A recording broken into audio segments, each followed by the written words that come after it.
Welcome back to the Game Logic Design tutorial series on the paintbrush. Today we're going to be looking at the Stencil tab. So just like the sculpting system, you can use images to paint onto your model. So instead of sculpting the detail, it's just going to apply the texture directly to the selected body paint layer. Now we can resize this image in the viewport using these options up here, or over in the viewport we can hold down the T key. Now this is standard in the sculpting system, so I can rotate this, position it exactly where I want it. And there we are, that's where I want it. And now I can just start painting down onto my surface.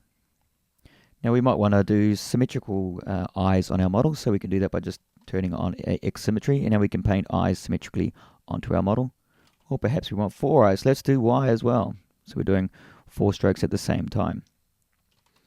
You may also want to just place a particular part of the model onto your object, a particular part of the image onto your object, and brushing like this may not be the best way to do it.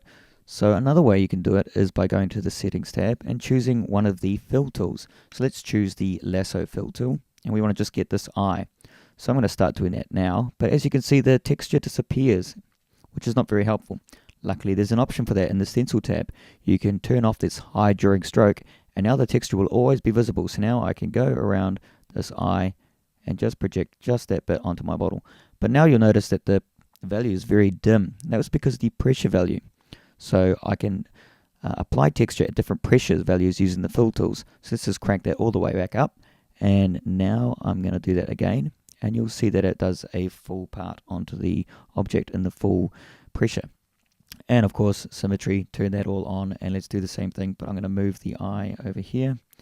And I'm going to do it like this. And there we see the 4 eyes put down.